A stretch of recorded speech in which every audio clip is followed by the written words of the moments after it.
လူတိုင်းကဘဝမှာအောင်မြင်မှုကိုလိုချင်ကြပါတယ်။ဒါပေမဲ့လူအများစုက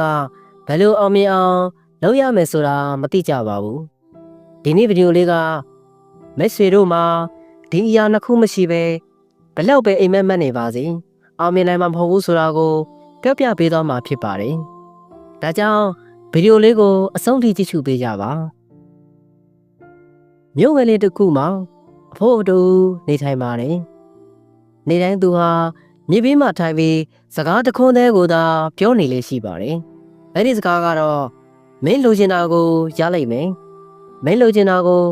ရလိုက်မယ်ဆိုတာပဲဖြစ်ပါတယ်။လိုက်လျှောက်သွားတဲ့လူတွေကတော့သူ့ကိုယူနေတယ်လို့ထင်ကြပါတယ်။ဘယ်သူမှသူ့စကားကို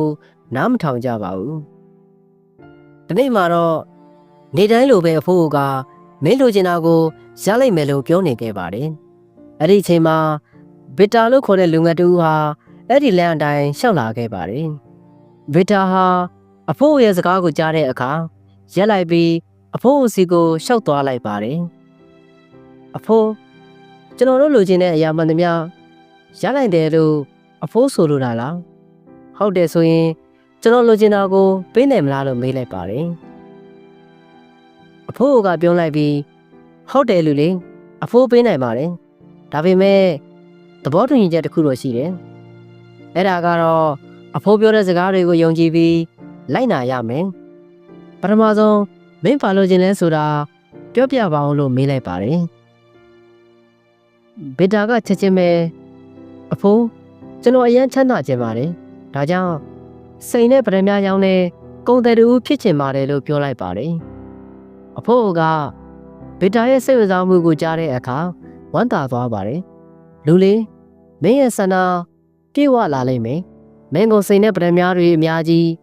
ပေးမယ်လို့ပြောလိုက်ပါတယ်။ဒီတော့အဖိုးက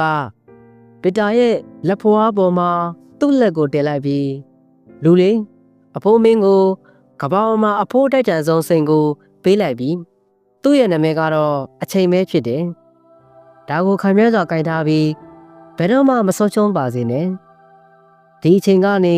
မင်းလိုချင်တဲ့စိန်တွေဖန်တီးနိုင်တယ်လို့ပြောလိုက်ပါတယ်။ဗစ်တာဟာအဖိုးကိုပြောတာတွေကိုကြားပြီးတဲ့နောက်ခဏကြောင်သွားပါတယ်။ပြီးတော့အဖိုးကသူ့ရဲ့လက်တစ်ဖက်ကိုဗစ်တာရဲ့ကြံလက်ဖွားပေါ်တင်လိုက်ပြီးအခုကဘာပေါ်မှာ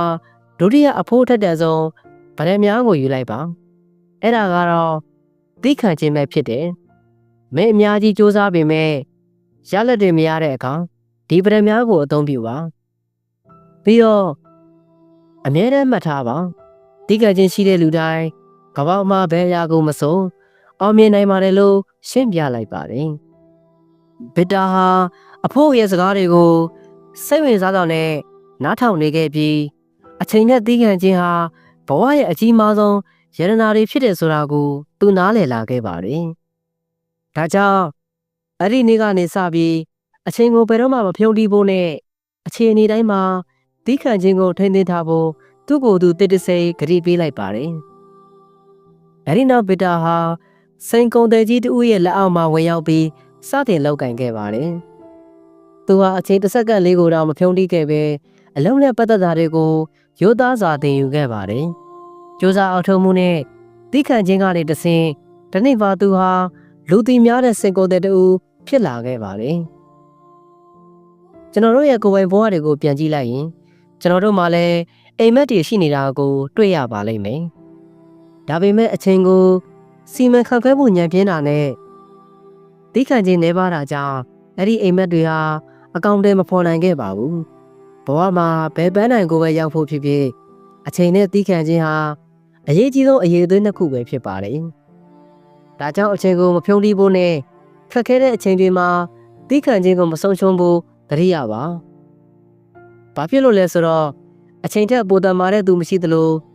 သိခံခြင်းတဲ့ပိုကြီးမြတ်တဲ့ယတနာလည်းမရှိလို့ပါပဲ။ကျွန်တော်တို့ဟာအချိန်ရဲ့တန်ဖိုးကိုနားလည်ရင်မှန်ကန်စွာအသုံးပြုရင်ပြီးတော့သိခံတဲ့စိတ်နဲ့စောင့်နေမယ်ဆိုရင်ကျွန်တော်တို့လိုချင်တဲ့အရာကို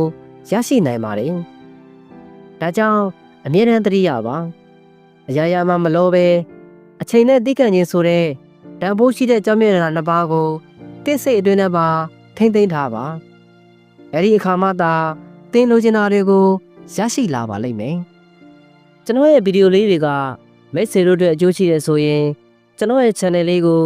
like and subscribe လုပ်ထားပေးဖို့တောင်းဆိုပါရစေအားလုံးကိုကျေးဇူးတင်ပါတယ်ခင်ဗျာ